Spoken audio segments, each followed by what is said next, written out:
जय हिंद दोस्तों, आपका अपने इलेक्ट्रिकल फील्ड चैनल में स्वागत है। मैं पवन लेके आया हूं एमपीसीआई एग्जाम के लिए कंप्लीट इलेक्ट्रीशियन थ्योरी की फ्री क्लासेस। ये हमारा क्लास नंबर 10 है। इससे पहले हमने क्लास नंबर 1 से लेके 9 तक कंप्लीट कर चुके हैं। यदि आपने क्लास नंबर 1 से 9 तक का वीडियो नहीं देखे हैं तो उसका लिंक मैं डिस्क्रिप्शन में दे देता हूं। आप पहले उन वीडियो को देखिए। इससे क्या होगा कि जो भी मैं क्लास नंबर 10 में बताऊंगा उसको आप बहुत अच्छे से रिलेट कर पाएंगे और अच्छे से समझ पाएंगे। एक और इंफॉर्मेशन दोस्तों मैं आपको बताना चाहता हूं कि ये जो एमपीसीआई एग्जाम के लिए मैं इलेक्ट्रीशियन थ्योरी कवर करा रहा हूं, आपकी जानकारी के लिए मैं बता दूं कि ये जो थ्योरी क्लासेस हैं ये एनपीसीआई एग्जाम के अतिरिक्त डीआरडीओ, डीएमआरसी, बार्क जो कि अभी वर्तमान में होने वाला है, इसका एग्जाम एक बार्क का होने वाला है और एक एनपीसीआई एग्जाम, एक एनपीसीआई का, इन दोनों का एग्जाम वर्तमान में होने वाला है। जीएमआरसी और अन्य टेक्निकल प्रतियोगी परीक्षाओं के लिए जो कि आईटीआई के बेस में होता है, आईटीआई के आधार पे होता है, इन सभी एग्जाम के लिए ये जो थ्योरी क्लास है इलेक्ट्रीशियन का, इन सभी एग्जाम के लिए ये इंपॉर्टेंट है। आप इन सभी एग्जाम को यदि आप क्लियर करना चाहते हैं तो पहले आपको थ्योरी पढ़ना पड़ेगा। और जो मैं आपको पढ़ा रहा हूं वो बेसिक टू हाई लेवल पढ़ा रहा हूं। आप वीडियो देखेंगे तो आपको खुद समझ में आ जाएगा कि मैं किस लेवल से क्वेश्चन ले रहा हूं, किस लेवल से टॉपिक ले रहा हूं, किस लेवल तक लेके जा रहा हूं। ठीक है, तो यही आपको एक छोटी सी इंफॉर्मेशन देना था कि आप ये मत सोचिए कि ये सिर्फ एनपीसीआई एग्जाम के लिए इलेक्ट्रीशियन थ्योरी पढ़ाया जा रहा है। नहीं, ये NPCIL, DRDO, DMRC, bark, GMRC जैसे अन्य टेक्निकल प्रतियोगी परीक्षाओं के लिए भी अत्यंत महत्वपूर्ण है। तो चलिए आज का वीडियो हम चालू करते हैं और आज का जो हमारा टॉपिक है वो है वैद्युत पदार्थ के प्रकार। विद्युत के पदार्थ जो होते हैं, वैद्युतिक पदार्थ होते हैं, वो कितने प्रकार के होते हैं उसके बारे में आज हम अध्ययन करेंगे। तो चलिए देखिए, विद्युत पदार्थ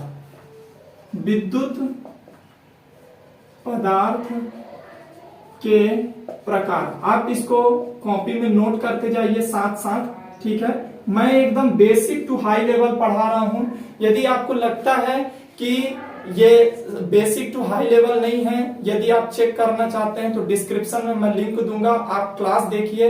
एकदम बेसिक से मैंने आपको क्लास 1 में बताया है कि विद्युत क्या है, विद्युत शब्द की उत्पत्ति कैसे हुई, विद्युत से संबंधित किन किन वैज्ञानिकों ने अपना योगदान दिया, तो इन सब के बारे में मैं एकदम बेसिक से बताया हूं। ठीक है, तो चलिए टॉपिक पे आते हैं, विद्युत पदार्थ के प्रकार। देखिए, विद्युत पदार्थ जो होते हैं ये 3 प्रकार के होते हैं। आप इसको साथ साथ नोट भी करते जाइए। ठीक है, तो पहला जो होता है वो होता है आपका चालक, दूसरा होता है अचालक और तीसरा होता है अर्धचालक। ठीक है, अर्धचालक। तो आज हम पढ़ेंगे विद्युत पदार्थ के जो प्रकार हैं उसमें आज हम कंप्लीट करेंगे चालक, कंडक्टर के बारे में मैं आपको पूरा डिटेल बताऊंगा। तो यदि आप वीडियो पर नए हैं तो वीडियो को लाइक कीजिए, चैनल को सब्सक्राइब कीजिए, बेल आइकन को ऑन कर लीजिए ताकि ऐसे ही इंफॉर्मेटिव वीडियो आप तक पहुंचती रहे। और यदि कोई भी डाउट हो आपको तो प्लीज आप कमेंट कीजिए, मैं उसका उत्तर दूंगा। ठीक है, तो चलिए आज का हमारा है चालक। तो चालक के बारे में पढ़ते हैं, चालक है क्या। ठीक है, तो ये विद्युत पदार्थ 3 प्रकार के होते हैं, एक होता है चालक, एक होता है अचालक और एक होता है अर्धचालक। ठीक है, तो आप साथ साथ नोट भी करते जाइए इसको। देखिए, ये है चालक। चालक के बारे में हम पढ़ रहे हैं जिसको हम बोलते हैं कंडक्टर। ठीक है, कंडक्टर। तो कंडक्टर हम बोलेंगे किसको। देखिए, मैं क्लास नंबर 7 में या 6 में मैं आपको जब परमाणु संरचना पढ़ा रहा था तो उसमें मैंने आपको बताया कि कोई पदार्थ चालक है, अचालक है, अर्धचालक है, ये इस बात पर निर्भर करता है कि उस पदार्थ के अंतिम कक्षा में इलेक्ट्रॉनों की संख्या कितनी है। अर्थात उस पदार्थ की परमाणु संरचना के अंतिम कक्षा में मुक्त इलेक्ट्रॉनों की संख्या कितनी है। जितनी अधिक मुक्त इलेक्ट्रॉनों की संख्या होगी वह विद्युत का उतना ही अच्छा चालक होगा। ठीक है, इसलिए मैं कह रहा हूं कि पिछला वीडियो आप देखिए। ठीक है, तो मैं वहां पे ये बताया था। अब देखिए हम चालक किसको बोलेंगे, चालक किसको बोलेंगे। चालक की परिभाषा क्या होगी कि वह पदार्थ ध्यान से समझिएगा कि वह पदार्थ जो विद्युत धारा के लिए एक सरल मार्ग उपलब्ध कराता है, अर्थात वह कम प्रतिरोध प्रस्तुत करेगा ताकि विद्युत धारा आसानी से उस पदार्थ में प्रवाहित हो सके। तो एक परिभाषा यह बनेगी कि वह पदार्थ जो विद्युत धारा के मार्ग में कम अवरोध प्रस्तुत करता है वह चालक कहलाता है। ठीक है, दूसरी परिभाषा क्या बनेगी कि जिस पदार्थों में मुक्त इलेक्ट्रॉनों की संख्या अधिक मात्रा में विद्यमान होती है उसे चालक कहते हैं। ठीक है, तो चलिए हम दोनों परिभाषाएं लिख लेते हैं कि क्या है। तो चालक की परिभाषा, पहली परिभाषा की अगर बात करें तो वह पदार्थ, आप साथ साथ लिखते जाइए, वह पदार्थ जो विद्युत धारा के मार्ग में, जो विद्युत धारा के मार्ग में कम अवरोध प्रस्तुत करता है, के मार्ग में कम अवरोध एक प्रकार से प्रतिरोध ही है, कम अवरोध प्रस्तुत करता है चालक कहलाता है। ठीक है, चालक कहलाता है। और देखिएगा आज मैं चालक के बारे में आपको एकदम बेसिक टू हाई लेवल जानकारी दूंगा, बस आप वीडियो के साथ बने रहिएगा। ठीक है, दूसरी परिभाषा क्या है कि वह पदार्थ जिसके अंतिम कक्षा में, या वह पदार्थ जिसमें मुक्त इलेक्ट्रॉनों की संख्या, जिसमें मुक्त इलेक्ट्रॉनों की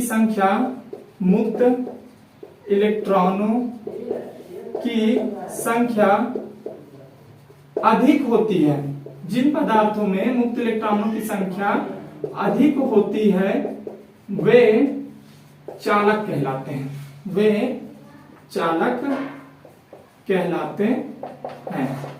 ठीक है, देखिए जब मैं परमाणु संरचना आपको पढ़ा रहा था तो वहां पे मैं मुक्त इलेक्ट्रॉन के बारे में बताया था, बद्ध इलेक्ट्रॉन के बारे में बताया था, इलेक्ट्रॉन की प्रॉपर्टी मैंने बताया था, इलेक्ट्रॉन की कितनी प्रकार की उसमें गतियां होती हैं ये बताया, इलेक्ट्रॉन पर आवेश कितना होता है, ये पूरा जानकारी मैं आपको भाग 6 से 7 तक के वीडियो में कंप्लीट दिया हूं। ठीक है, तो वही है कि वह पदार्थ जिसमें मुक्त इलेक्ट्रॉनों की संख्या अधिक होती है वो क्या कहलाते हैं, चालक कहलाते हैं। तो ये चालक की सिंपल डेफिनेशन है।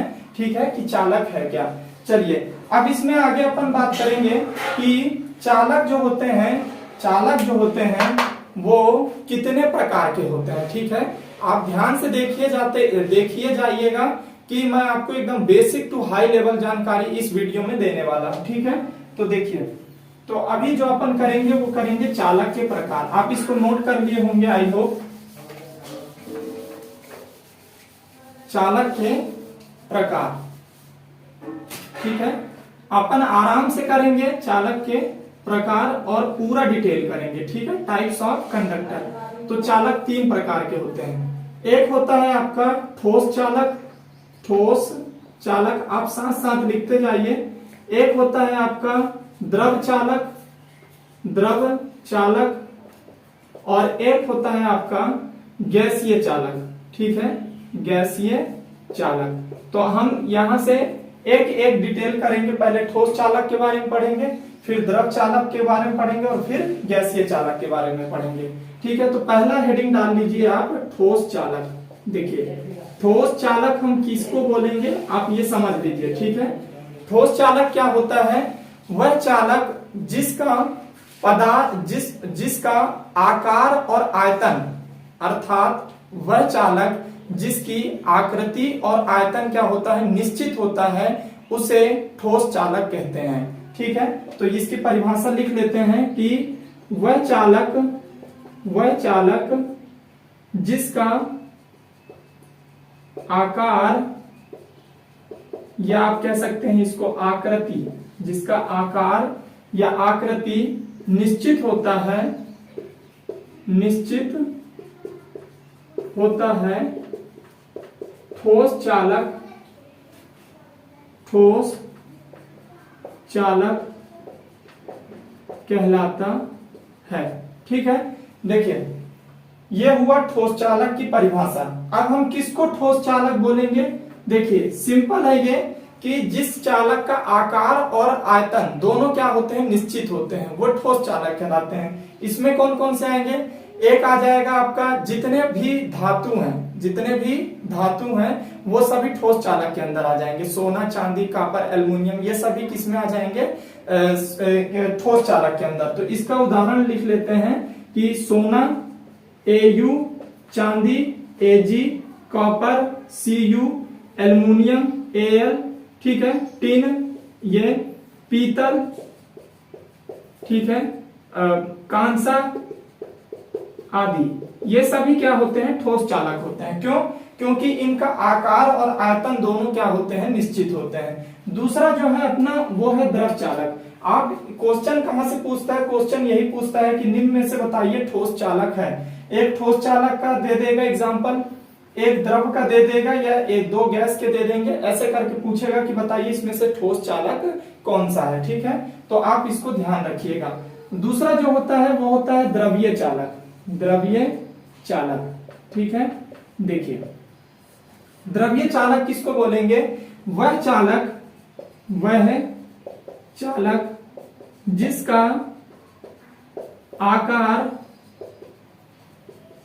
आकार अनिश्चित होता है, अनिश्चित अर्थात निश्चित नहीं होता है, अनिश्चित होता है, परंतु आयतन निश्चित होता है, आयतन निश्चित होता है, आयतन निश्चित होता है, द्रवीय चालक कहलाता है, द्रवीय चालक कहलाता है। ठीक है, तो देखिए द्रवीय चालक किसको बोलेंगे? वह चालक जिसका आकार अनिश्चित होता है परंतु आयतन जो होता है वो निश्चित होता है, द्रवीय चालक कहलाता है। उदाहरण के लिए आप पानी लीजिए, जल लीजिए। जल क्या है? विद्युत का एक क्या है? चालक है, क्योंकि जब इसमें विद्युत धारा हम सप्लाई देते हैं तो इसमें विद्युत धारा प्रवाहित होना प्रारंभ हो जाता है। इसका मतलब यह है कि जो द्रव है, जल है, उसका आकार निश्चित नहीं है। कैसे? जब हम उसको वर्गाकार बर्तन में रखेंगे तो वह वर्गाकार आकृति का हो जाएगा। जब हम उसे बेलनाकार बर्तन में पानी को रखेंगे तो वह बेलनाकार आकृति में हो जाएगा। इसका मतलब यह है कि उसका आकार या आकृति तो अनिश्चित है परंतु आयतन क्या है? उसका निश्चित है। उसी को हम बोलते हैं द्रवीय चालक। उदाहरण लिख लीजिए आप इसका, ठीक है, जल, जिसको हम क्या बोलते हैं? H2O। ठीक है, और एक और लिख लीजिए सिल्वर नाइट्रेट, AgNO3। ठीक है, यहां पे आप लिख लीजिए सिल्वर नाइट्रेट। ठीक है, ये एग्जांपल आपको याद रखना है, नाइट्रेट। ठीक है, तो ये हो गया। चलिए तीसरा जो है अपना वो है गैसीय चालक। आप इसको नोट कर लीजिए। ठीक है, चलिए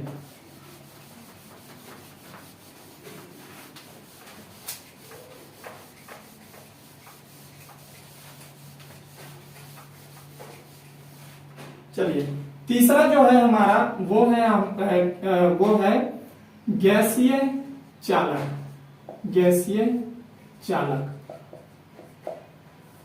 गैसीय चालक क्या होगा कि वह चालक जिसका ना तो आकार निश्चित है ना ही उसका आयतन निश्चित है, वह क्या कहलाता है? गैसीय चालक कहलाता है। उदाहरण के लिए क्या होता है? पेरियोडिक टेबल का जो समूह नंबर 18 होता है, जिसमें helium, neon, argon, krypton, xenon, radon आते हैं, जिसे जीरो ग्रुप के नाम से भी जाना जाता है। ये सभी जो एलिमेंट हैं, ये सभी जो होते हैं गैसीय अवस्था में होते हैं और ये गैसीय चालक होते हैं। ठीक है, इसलिए आप देखे होंगे कि जो फ्लोरोसेंट लैंप होता है उसमें हीलियम, ये आर्गन या हीलियम गैस क्या होता है? भरा हुआ होता है। तो हीलियम और आर्गन क्या होते हैं? गैसीय चालक होते हैं जो विद्युत धारा को प्रवाहित होने देते हैं। ठीक है, तो गैसीय चालक की परिभाषा लिख लेते हैं कि वह चालक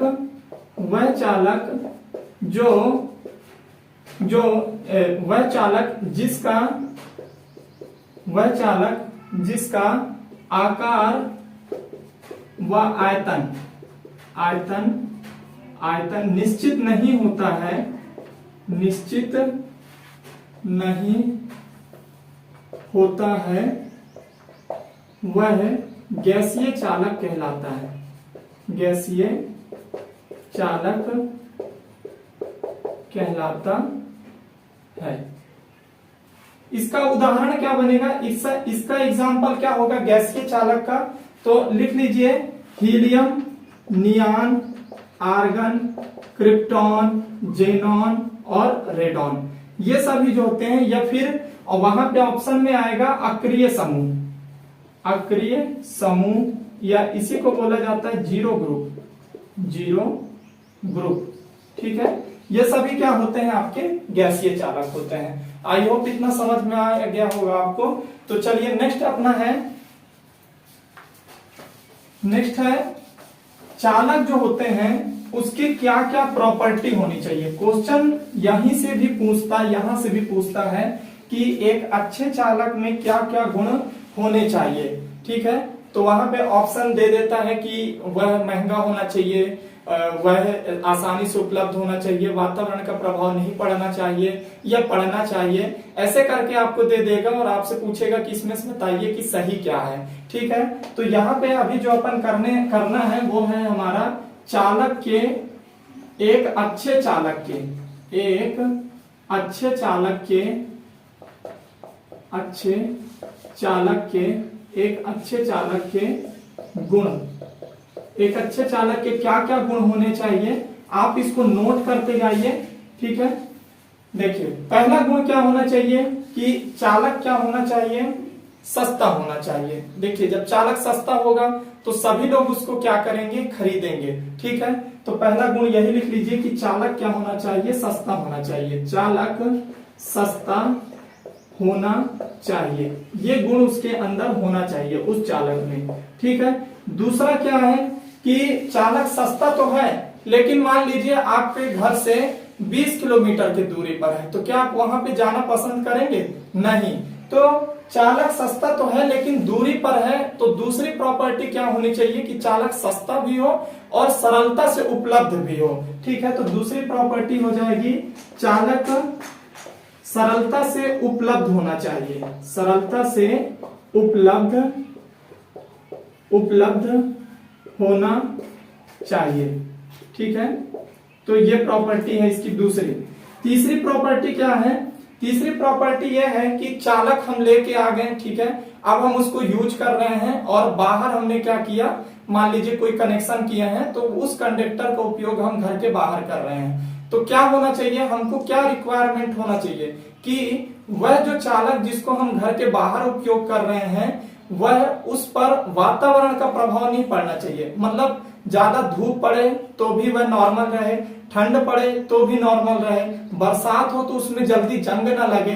तो ये इसकी तीसरी प्रॉपर्टी है कि चालक जो होना चाहिए वह वातावरण प्रभावों से मुक्त होना चाहिए। ठीक है, तो ये तीसरी प्रॉपर्टी क्या है कि चालक वातावरण प्रभावों से मुक्त होना चाहिए, से मुक्त होना चाहिए। ठीक है, चलिए चौथी प्रॉपर्टी क्या होनी चाहिए कि चालक है लेकिन एक ऐसे चालक का चुनाव करना चाहिए जिसमें प्रतिरोध क्या हो, बहुत कम मात्रा में हो। तो हम क्या बोलेंगे कि एक अच्छे चालक का जो विशिष्ट प्रतिरोध है वो क्या होना चाहिए, कम होना चाहिए। ठीक है, तो एक अच्छे चालक में प्रतिरोध कम होना चाहिए, प्रतिरोध या आप लिख लीजिए विशिष्ट प्रतिरोध, प्रतिरोध या विशिष्ट प्रतिरोध कम होना चाहिए। ठीक है, अब देखिए पांचवी प्रॉपर्टी क्या बना सकते हैं आप कि एक अच्छे चालक में क्या होना चाहिए कि जब हम इसको खींचें, जब हम इसको कहीं कस रहे हो तो यह टूटे ना, अर्थात इसमें एक ऐसी गुण होनी चाहिए, एक ऐसा गुण इसमें होना चाहिए कि ये खींचने पर उस बल को सहन कर सके। तो उस गुण को बोला जाता है ड्यूक्टिलिटी। ड्यूक्टिलिटी का मतलब होता है तन्यता, तो एक अच्छे चालक में क्या होना चाहिए, तन्यता का गुण होना चाहिए। तो एक अच्छे चालक में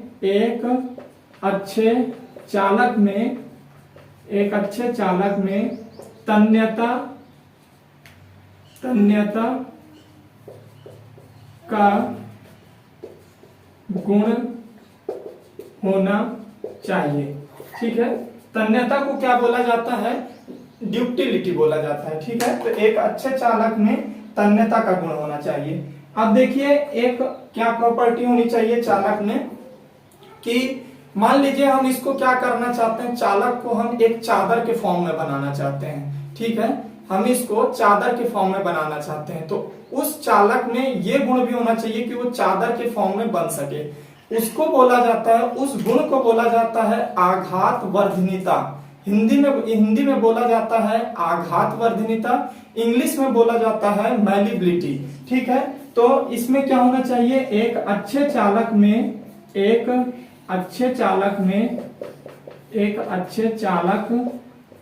में आघात वर्धनीयता का गुण होना चाहिए। इंग्लिश में लिख लीजिए मैलिबिलिटी। ठीक है, मैलिबिलिटी का गुण होना चाहिए।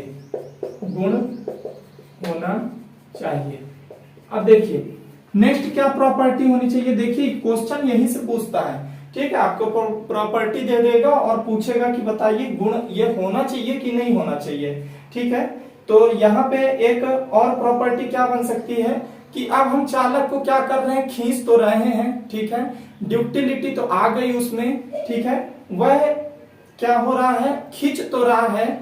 मान लीजिए खींचने पर, अधिक बल लगाने पर वह चालक क्या हो जाए, बीच से टूट जाए, तो ये चालक का गुण नहीं होना चाहिए। मतलब वह टूटना नहीं चाहिए। तो उसी को हम क्या बोलते हैं कि चालक में क्या होना चाहिए, एक सुदृढ़ता अर्थात टफनेस होना चाहिए। ठीक है, तो एक ये प्रॉपर्टी लिख लेते हैं कि चालक में सुदृढ़ता का गुण होना चाहिए। सुदृढ़ता, इसको इंग्लिश में बोला जाता है टफनेस। ठीक है, इसको इंग्लिश में बोला जाता है टफनेस। तो सुदृढ़ता का गुण होना चाहिए।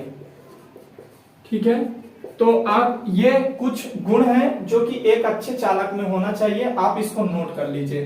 फिर हम नेक्स्ट टॉपिक देखते हैं। चलिए, ठीक है, मैं आपको जो भी पढ़ा रहा हूं आप उसको नोट करते जाइए, प्रॉपर तरीके से रिवीजन कीजिए, निश्चित ही आप सफल होंगे। अगर आप प्रतिदिन क्लास ज्वाइन करते हैं, जब भी मैं वीडियो अपलोड करता हूं ज्वाइन करते हैं, प्रॉपर तरीके से नोट बनाते हैं, तो आप बार्क और एमपीसीआईएल दोनों एग्जाम आसानी से क्लियर कर लेंगे।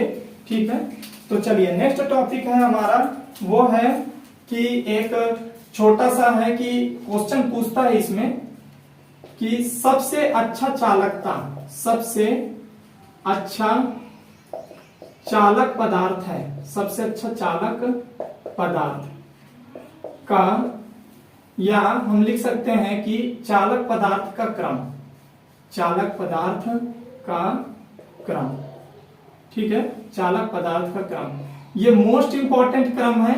आप इसको अभी याद कर लीजिए और कॉपी में नोट भी कर लीजिए। ठीक है, तो ये क्वेश्चन कई बार पूछा गया है, मोस्ट रिपीटेड क्वेश्चन है कि निम्नलिखित में से कौन सा विद्युत का सबसे अच्छा चालक है। ऑप्शन रहता है चांदी, सोना, कॉपर, एल्युमिनियम, और भी ऑप्शन दे सकता है वो। ठीक है, तो आज इस वीडियो में आपको चालक पदार्थ का मैं क्रम बता दूंगा। इसके बाद आपका ये क्वेश्चन कभी भी गलत नहीं होगा। तो देखिए सबसे अच्छा जो होता है वो होता है चांदी। ठीक है, अभी मैं बताऊंगा। ठीक है, चांदी, इसके बारे में और भी चांदी। उसके बाद कौन सा होता है, तो कॉपर मतलब होता है तांबा। ठीक है, तांबा। और उसके बाद होता है आपका सोना, और उसके बाद होता है एल्यूमिनियम। ठीक है, तो आप इसको ध्यान रखिए। देखिए इसमें आप में से कई स्टूडेंट ये बोलेंगे कि सर चांदी जो है, चांदी से ज्यादा चालकता तो सोने की है। हाँ बिल्कुल, चांदी से ज्यादा चालकता सोने की है, परंतु हम उसको सबसे फर्स्ट प्रायोरिटी देंगे जो कि सस्ता भी हो और चालकता भी हो, क्योंकि सोना जो होता है वो महंगा होता है किसकी तुलना में, चांदी की तुलना में। तो अगर आपसे क्वेश्चन पूछे सबसे अच्छा चालक कौन सा है, तो आपको वहां पे चांदी करना है, ना कि सोना करना है, ठीक है। अब आप बोलेंगे कि सर चांदी जो होता है इसका उपयोग तो बहुत कम करते हैं। हाँ, इसका उपयोग इसलिए करते हैं क्योंकि चांदी महंगा होता है कॉपर की तुलना में। चांदी महंगा होता है किसकी तुलना में, कॉपर की तुलना में। इसलिए हम क्या करते हैं कि चांदी का प्रयोग ना करके किसका उपयोग करते हैं, कॉपर का। और वर्तमान समय में कॉपर से ज्यादा जो यूज हो रहा है वो हो रहा है एल्युमिनियम। ऐसा इसलिए क्योंकि एल्युमिनियम का भंडारण बहुत अधिक है और एल्युमिनियम सस्ता है किसकी तुलना में, कॉपर की तुलना में। तो अगर ये सस्ता महंगा करके भी क्वेश्चन पूछे तो आप इस बात को ध्यान रखिएगा कि चांदी, सोना सबसे महंगा है इसलिए इसका उपयोग बहुत कम करते हैं। चांदी जो होता है वह महंगा होता है कॉपर की तुलना में, इसलिए चांदी का उपयोग ना करके कॉपर का करते हैं। और कॉपर महंगा होता है एल्युमिनियम की तुलना में, इसलिए कॉपर का उपयोग ना करके अधिकतर एल्युमिनियम का उपयोग करते हैं। जो ट्रांसमिशन लाइन होता है आप वहां पे देखे होंगे कि बंडल्ड कंडक्टर होता है, इस तरीके से मुड़ा मुड़ा कंडक्टर होता है, ठीक है। जब हम ट्रांसमिशन, जनरेशन, ट्रांसमिशन, डिस्ट्रीब्यूशन पढ़ेंगे तो वहां पे मैं आपको ACSR, CCSR, ठीक है, ALL इन सब के बारे में बहुत अच्छे से डिटेल बताऊंगा, ठीक है।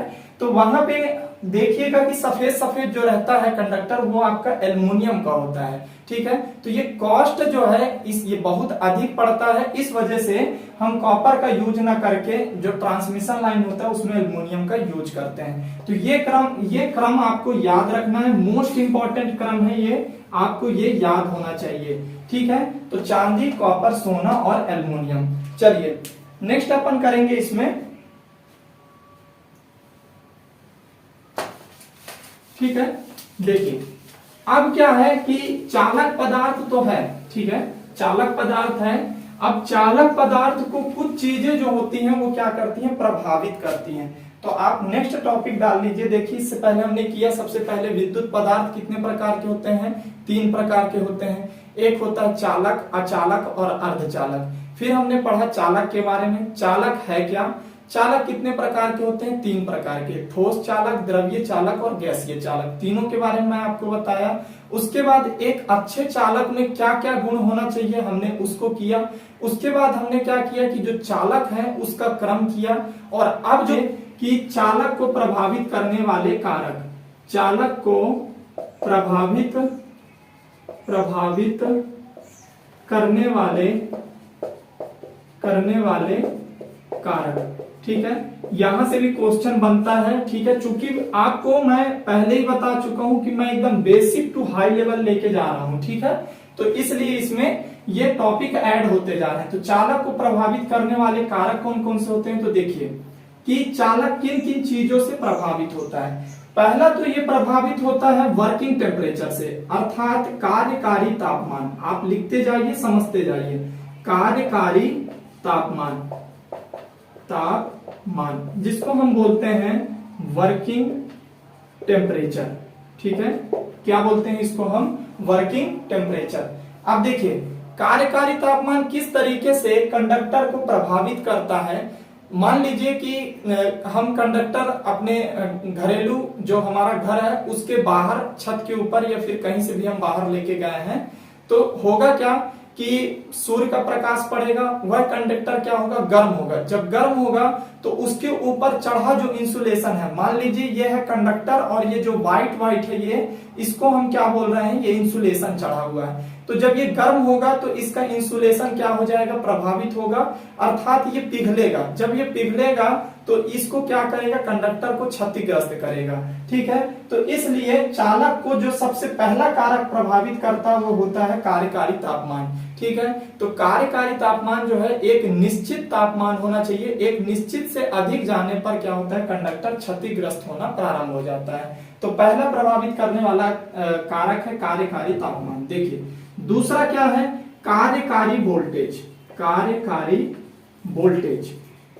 वर्किंग वोल्टेज, ठीक है, वर्किंग वोल्टेज।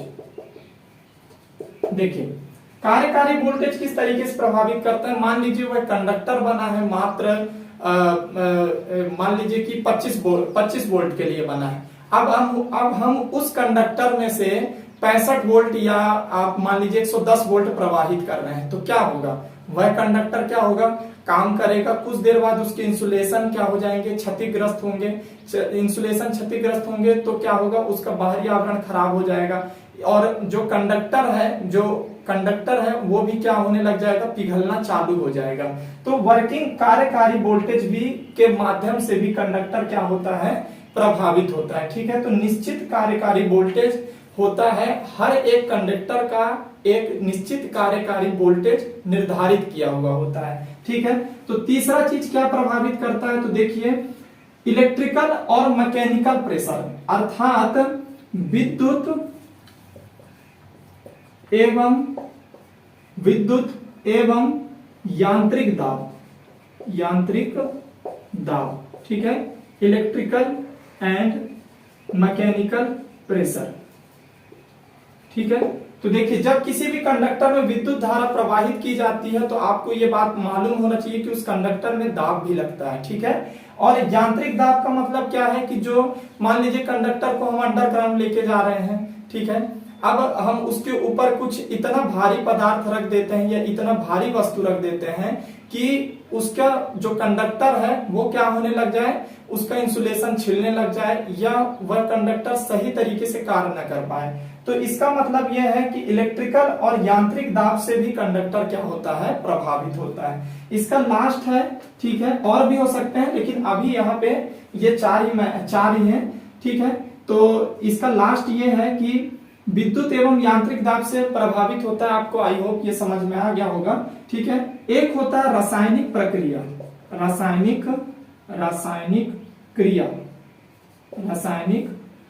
क्रिया, माफ कीजिए प्रक्रिया नहीं है, रासायनिक क्रिया है, अर्थात केमिकल रिएक्शन।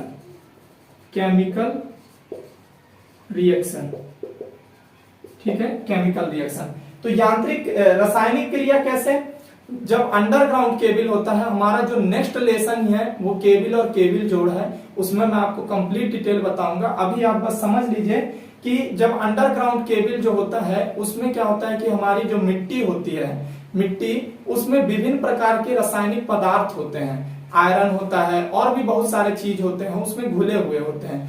तो वो क्या करते हैं कि उस कंडक्टर का जो इंसुलेशन होता है उसके साथ क्या करते हैं, क्रिया करते हैं। अब उसको क्रिया करके क्या करते हैं, उसको क्षतिग्रस्त करते हैं, नमी उसके अंदर पहुंचा देते हैं और भी बहुत सारी चीजें होती है वहां पे। तो क्या होता है, रासायनिक क्रिया के माध्यम से भी कंडक्टर क्या होता है, प्रभावित होता है। तो ये कंडक्टर को प्रभावित करने वाले कुछ कारक हैं, आप इसको नोट कर लीजिए। ठीक है, चलिए नेक्स्ट अपन इसमें बात करेंगे आगे कि आप इसको याद रखिएगा। जो नेक्स्ट अभी टॉपिक है, अभी हम इसमें क्या लेने वाले हैं, यहां से डेफिनेटली एक ना एक क्वेश्चन पूछता ही है। ठीक है, तो आप इसको ध्यान से समझिएगा और इसको याद करिएगा, ये डेटाबेस है। ठीक है, तो देखिए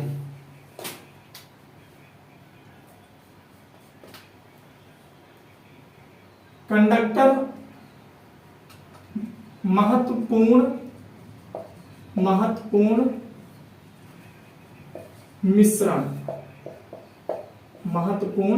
मिश्रण।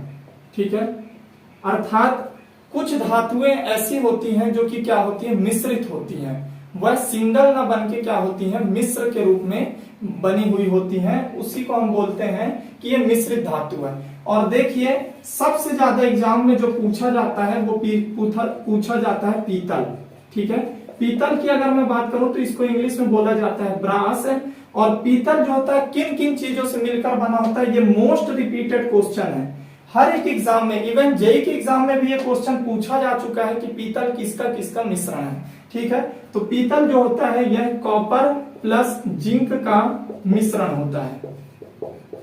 कॉपर प्लस जिंक का क्या होता है, मिश्रण होता है। आपको ये मिश्रण आपको याद रखना है। ठीक है, कॉपर प्लस जिंक का मिश्रण होता है। अब देखिए अगर एग्जामिनर को थोड़ा पेपर कठिन बनाना होगा तो वो क्या करेगा, इनका जो मिश्रण है, इनके मिश्रण की परसेंटेज पूछ लेगा कि कॉपर कितना परसेंट है और जिंक कितना परसेंट है। तो अब चूंकि हम कंप्लीट इलेक्ट्रिशियन थ्योरी कर रहे हैं इसलिए हम ये भी करेंगे कि ये मिश्रण किसका होता है। तो कॉपर जो होता है इसमें 80% होता है, प्लस जिंक जो होता है वो 20% होता है। अब देखिए ये डेटा जो है एग्जैक्ट नहीं है, मैं आपको बता रहा हूं।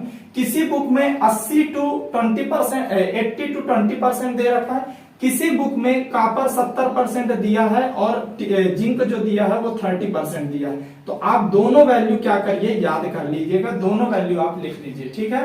तो पहला जो है मोस्ट रिपीटेड क्वेश्चन कि पीतल किसका मिश्र धातु है। चलिए दूसरा जो होता है वो होता है कांसा। क्या होता है, कांसा। इंग्लिश की अगर मैं इसको बात करूं तो इसको बोला जाता है ब्रॉन्ज। क्या बोला जाता है, ब्रॉन्ज, ठीक है। तो देखिए ब्रॉन्ज जो होता है वो किसका मिश्रण होता है, तो ये मिश्रण होता है कॉपर प्लस टिन का, ठीक है। कॉपर प्लस टिन, टिन का जो सिंबल होता है वो Sn होता है। यदि आपने, मैं इसमें पूरा पीरियोडिक टेबल भी बताया हूं, भाग नंबर 5 में है वो पीरियोडिक टेबल। अगर आप नहीं पढ़े हैं तो आप उस वीडियो को देखिएगा, आपको पता चल जाएगा कि हर एक पदार्थ, हर एक एलिमेंट का एक सिंबल होता है। टंगस्टन का W होता है, सोना का Au होता है, चांदी का Ag होता है, मरकरी का Hg होता है। तो मैं वहां पे एक्सप्लेन किया हूं, ठीक है। तो ये कॉपर प्लस क्या होता है, टिन होता है। अब इसका मिश्रण क्या होता है, तो कॉपर होता है इसमें 80% होता है, माफ कीजिए, कॉपर जो होता है वो 90% होता है और टिन जो होता है वो 10% होता है, ठीक है। तो आप ये वैल्यू भी याद कर लीजिए, ठीक है। अब देखिए तीसरा क्या है, तीसरा जो बार बार जो क्वेश्चन पूछा जाता है उसमें होता है आपका कॉन्स्टेंटन, जिसको हम क्या बोलते हैं, यूरेका। ये याद रखिएगा कि यूरेका जो होता है इसका दूसरा नाम क्या होता है, कॉन्स्टेंटन, कॉन्स्टेंटन। तो ये क्वेश्चन, ये भी बहुत रिपीटेड क्वेश्चन है। यूरेका या इसको बोला जाता है कॉन्स्टेंटन, ठीक है। तो कॉन्स्टेंटन जो होता है या यूरेका जो होता है वो किसका मिश्रण होता है, तो ये मिश्रण होता है कॉपर प्लस किसका मिश्रण होता है, कॉपर प्लस जिंक का मिश्रण होता है।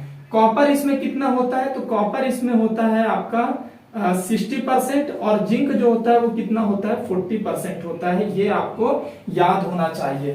कॉपर कितना होता है 60% और जिंक कितना होता है 40%। आप इसको नोट कर लीजिए।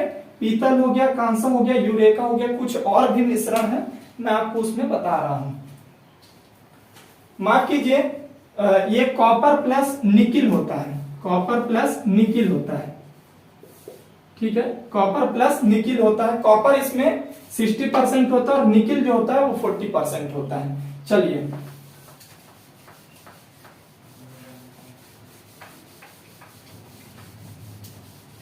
देखिए 3 हो गया।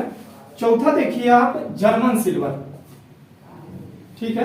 German silver, German silver, German silver किसका मिश्रण होता है, तो जर्मन सिल्वर, आप इसके नाम से आप इसका मिश्रण बना सकते हैं। देखिए ज से क्या होता है, हो जाएगा जिंक, जर्मन, ना से क्या हो जाएगा, निकिल, और कॉपर जो रहेगा इसमें ऐड रहता ही है, ठीक है। तो ज से आप जिंक मान सकते हैं, ना से आप निकिल मान सकते हैं और कॉपर इसमें आपको ऐड करना है। तो जर्मन सिल्वर किसका मिश्रण होता है, तो ये कॉपर प्लस जिंक प्लस क्या होता है आपका, निकिल होता है, ठीक है।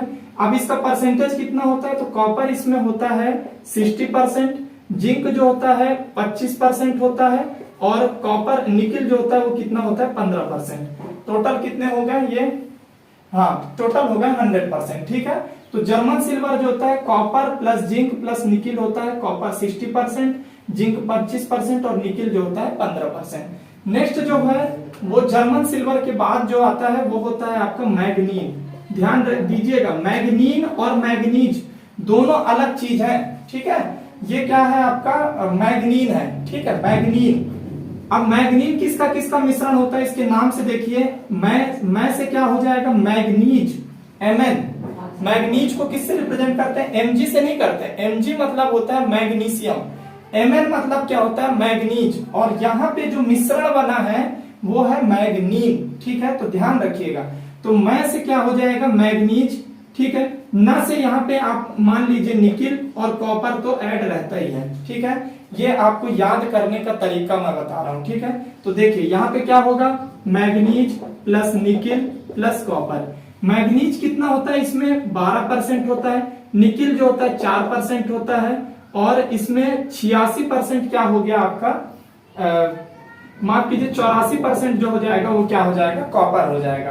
तो मैग्नीज का मिश्रण आपको याद रखना है कि मैग्नीज में मैग्नीज होता है 12%, निकिल होता है 4% और कॉपर होता है 84%।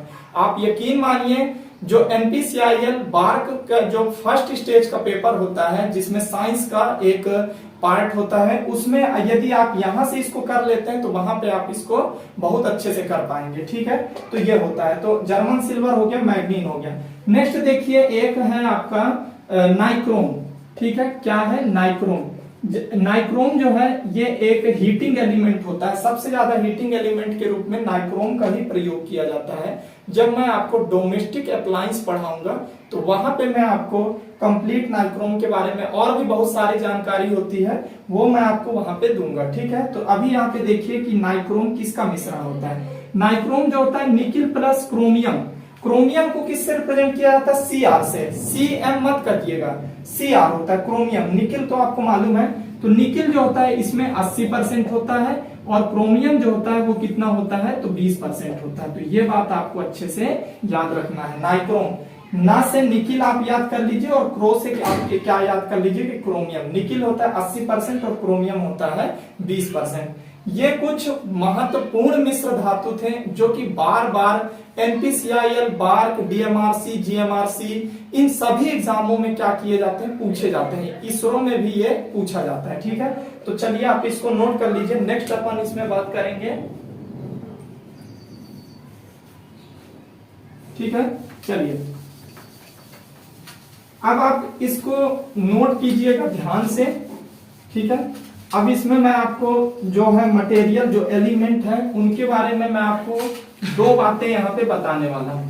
एक तो आपको मैं बताऊंगा कि मान लीजिए सोना है, सोना का आपका विशिष्ट प्रतिरोध बताऊंगा और सोने का गलनांक कितना होता है, अर्थात उसका मेल्टिंग पॉइंट कितना होता है, वो मैं बताऊंगा। ठीक है, तो ऐसे करके इसमें 10-15 एलिमेंट है, उनको आपको याद रखना है।